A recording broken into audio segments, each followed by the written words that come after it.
जय श्री राम। शंखनाद में आपका स्वागत है।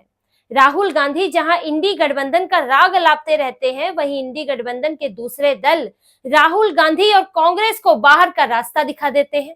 राहुल गांधी इंडी गठबंधन के सर्वे सर्वा बनना चाहते हैं, नेता बनना चाहते हैं, लेकिन जो दूसरे दल हैं वो कांग्रेस को ठेंगा दिखाते हैं और कांग्रेस को अपना जूनियर पार्टनर भी नहीं समझते, क्योंकि अगर जूनियर पार्टनर समझते तो सत्ता में जगह देते, कोई पद देते। लेकिन कांग्रेस के नेताओं को गठबंधन में जीतने के बावजूद भी एक एक पद के लिए, एक एक मंत्री पद के लिए गिड़गिड़ाना पड़ रहा है, रोना पड़ रहा है, फिर भी कांग्रेस को सत्ता में जगह नहीं मिल रही है। और कांग्रेस के साथ जो राहुल गांधी जो सीना चौड़ा किए प्रेस कॉन्फ्रेंस करते हैं हार के बावजूद भी, और दूसरी क्षेत्रीय पार्टियों के बूते जो जीत हासिल की है उसे अपनी जीत दिखाने की कोशिश करते हैं, उस कांग्रेस को क्षेत्रीय पार्टियां सरकार से बाहर कर रही हैं, सत्ता में जगह नहीं दे रही हैं।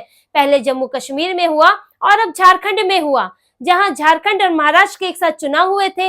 महाराष्ट्र में इनकी शर्मिंदगी भरी हार हुई, सुपड़ा साफ हो गया, तो अपनी इज्जत बचाने के लिए झारखंड का नाम ले रहे थे कि झारखंड में ही कम से कम जीते हैं। लेकिन झारखंड में अब जिनके साथ अब जीते, झारखंड मुक्ति मोर्चा, अब इनके बीच ही जबरदस्त झगड़ा चल रहा है। हेमंत सोरेन कांग्रेस को सत्ता से बाहर रखना चाहते हैं।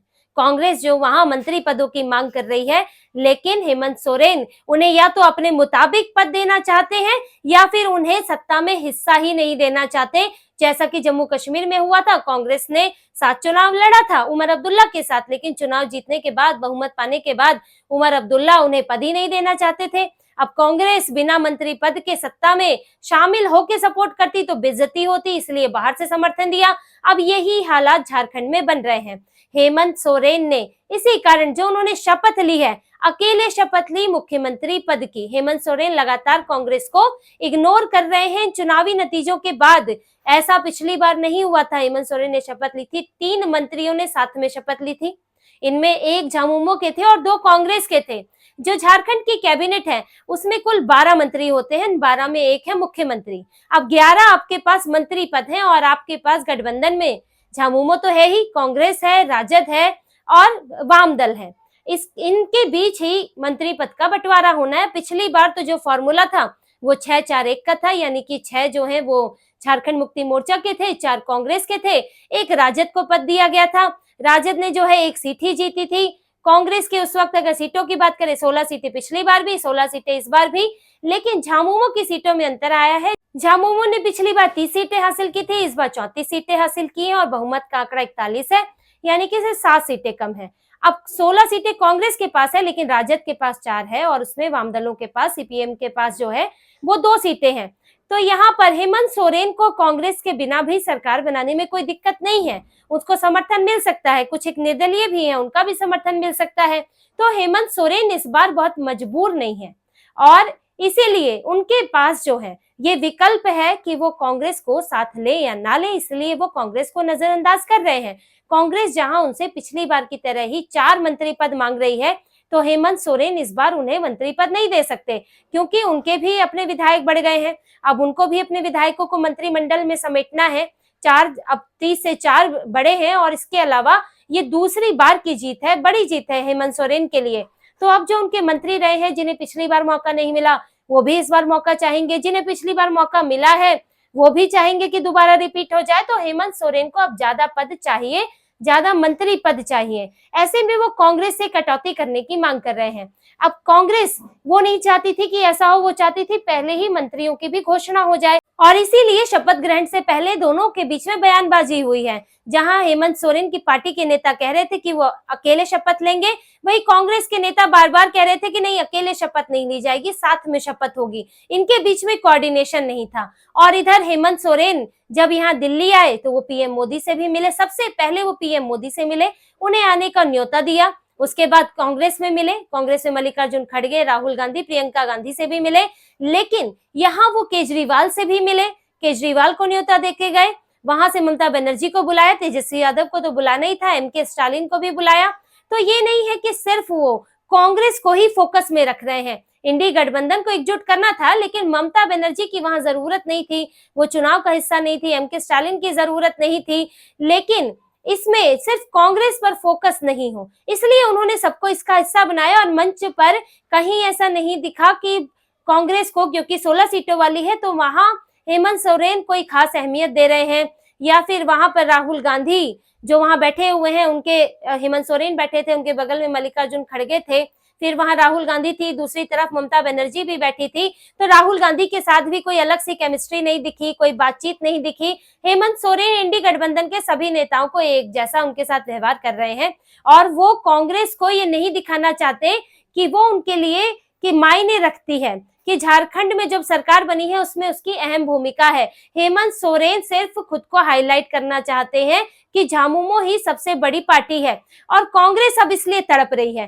कांग्रेस के नेता परेशान है, बार बार अब ये मन में डर है कि कितने पद मिलेंगे कि भी नहीं मिलेंगे। अगर नहीं मिले तो क्या जम्मू कश्मीर की तरह बाहर से ही समर्थन देंगे, क्योंकि जो हेमंत सोरेन चाहते हैं वो ये चाहते हैं कि इस बार 8-1-1 का फॉर्मूला हो, एक सीट में एक मंत्री पद दिया जाए कांग्रेस को, एक दिया जाए राजद को, क्योंकि इस बार राजद के पास भी 4 विधायक हैं, पिछली बार 1 विधायक थे। तो अगर कांग्रेस ज्यादा मांगेगी तो इस बार राजद भी दावा कर सकती है, 2 का दावा कर सकती है। और वो लेकिन हेमंत सोरेन चाहते हैं कि 8 मंत्री पद उनके पास रहे, और इसके अलावा 9, 10, 11वां जो है वो सीपीआईएम को भी दे सकते हैं, उसके पास भी 2 विधायक है। जैसे कि बीजेपी ये फॉर्मूला अपनाती रही है कि जो उसके साथ गठबंधन में बड़े दल हैं उन्हें 2 मंत्री पद, और जो छोटे दल हैं उन्हें 1 मंत्री पद दिया जाए, जैसे कि यहाँ पे चिराग पासवान को दिया गया था, अपना दल को दिया गया था। तो ये फॉर्मूला एक तय फॉर्मूला अपनाने की सोच रहे हैं, ये नहीं कि जिसने जितनी सीटें जीती उसकी उतनी बड़ी भागीदारी, ऐसा नहीं है। क्योंकि इसमें हेमंत सोरेन को खतरा है कि कल को अगर कांग्रेस ज्यादा सीटें ले आती है गठबंधन में तो फिर वो ज्यादा मंत्री पदों की मांग करेगी, और इस बार भी कांग्रेस सोच रही है कि कम से कम 4 तो मिले, क्योंकि पिछली बार जितनी 16 सीटें आई है, लेकिन इस बार सोरेन की सीटें तो बढ़ गई है, तो सोरेन को भी तो अपने मंत्री पद बढ़ाने होंगे। तो यही उधेड़-बुन झारखंड में इस वक्त चल रही है, और कांग्रेस और झामुमो में ठीक नहीं है। और हेमंत सोरेन कांग्रेस के कारण अपने नेताओं को दुखी नहीं कर सकते, क्योंकि कांग्रेस तो देखिए जैसे कि कहा जाता है परजीवी बन गई है। वो जितने भी राज्यों में जीत रही है अपने बूते नहीं जीत रही है, वो जूनियर पार्टनर बनकर रह गई है। अगर बिहार में देखें, यूपी में जाएं, या फिर अभी झारखंड में या बंगाल में, तो ममता बनर्जी गठबंधन भी करने को तैयार नहीं होती, वो भाव ही नहीं देती हैं। तो कांग्रेस जो है उसकी अपनी स्थिति कोई ऐसी नहीं है कि किसी की जीत या हार में उसका योगदान हो सके, वो सिर्फ अपना अस्तित्व बनाए रखने के लिए इन दलों के साथ चिपकी हुई रहती है कि कहीं तो कुछ तो उनको सीटें मिल जाएं। इसीलिए हेमंत सोरेन कांग्रेस को इग्नोर कर रहे हैं, क्योंकि हेमंत सोरेन के पास भी देखिए सीनियर नेता है, जो संख्या तो बड़ी ही है लेकिन सीनियर नेता भी है। अब सबकी सुननी होती है, अब कोई अगर नहीं सुनेंगे तो विरोध का आधार बन सकता है, कोई चंपई सोरेन निकल सकता है, फिर पार्टी में टूट फूट हो सकती है, और फिर आगे के हालात मुश्किल हो सकते हैं। अगली बार चुनाव में तो आपको हर बार उतरना है, या बीच में 5 साल में भी कुछ भी हो सकता है। तो यहाँ पर हेमंत सोरेन जो है पार्टी के नेता जो है उनके बीच में किसी भी तरह की फूट नहीं चाहते, विद्रोह नहीं चाहते, वो एकजुट करना चाहते हैं, क्योंकि पहले ही एक बड़े नेता उनकी पार्टी से जा चुके हैं। तो हेमंत सोरेन को इस वक्त चुनौती है कि अपनी पार्टी के नेताओं को खुश करना, उन्हें एक साथ एकजुट रखना, और इसके लिए कांग्रेस की बलि देनी पड़े तो वो देंगे। तो राहुल गांधी जो इस वक्त राष्ट्रीय नेता बनते हैं और सभी दलों के सभी नेताओं के सामने उनके सर्वे सर्वा उनके लीडर दिखना चाहते हैं, लेकिन राहुल गांधी और कांग्रेस को अपनी असली स्थिति देखनी चाहिए कि वो कहां पर है। हर जगह कांग्रेस को बाहर निकाला जा रहा है, इंडी गठबंधन के जो नेता हैं वो अलग थलग कर रहे हैं कांग्रेस को। जम्मू कश्मीर में अलग किया, यहाँ अगर दिल्ली में तो केजरीवाल उन्हें पूछते नहीं है। केजरीवाल ने कांग्रेस की शर्तों को मान के हरियाणा में उन्होंने गठबंधन नहीं किया, अपनी ही शर्तों पे करना चाहते थे, और जब नहीं हो पाया तो उन्होंने सभी सीटों पर, लगभग 1 सीट छोड़कर सभी सीटों पर उन्होंने उम्मीदवार उतार दिए। अगर यहाँ यूपी के चुनाव में देखें तो उपचुनाव में कांग्रेस ने हिस्सा ही नहीं लिया, जबकि कांग्रेस को लोकसभा में फायदा हुआ था, लेकिन यहाँ पर अखिलेश यादव ने उनके साथ कोई सीट शेयरिंग ही नहीं की, वहां से भी बाहर हो गए। महाराष्ट्र के चुनाव में चले तो महाराष्ट्र के गठबंधन में अब उद्धव ठाकरे और कांग्रेस के बीच में झगड़ा चल रहा है, और कांग्रेस को बार बार यूबीटी के नेता इस बात के लिए जिम्मेदार ठहरा रहे हैं कि ओवर कॉन्फिडेंट थी, इनके नेताओं ने सपोर्ट नहीं किया और इनके कारण चुनाव हार गए। कांग्रेस को वहां भी लताड़ पड़ रही है, और अब झारखंड की तो क्या ही बात कहें, झारखंड में तो 16 सीटें लाकर भी सरकार का हिस्सा बनेंगे कि नहीं, इस पर भी संशय बना हुआ है।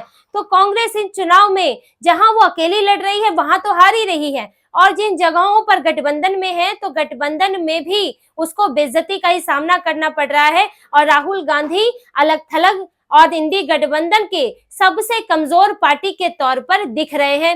और आने वाले वक्त में ये स्थिति और कमजोर होने वाली है, क्योंकि कांग्रेस के भले ही 99 सीटों पर वो उछले, लेकिन अब 99 सीटें लाए हैं, सत्ता में नहीं आए हैं। और धीरे धीरे जैसे जैसे समय बीतेगा कांग्रेस को सत्ता से बाहर होने का ये एहसास और ज्यादा होगा और ज्यादा चुभेगा, और जितने चुनाव हारेगी इंडी गठबंधन में उतनी हालत और खराब होती जाएगी।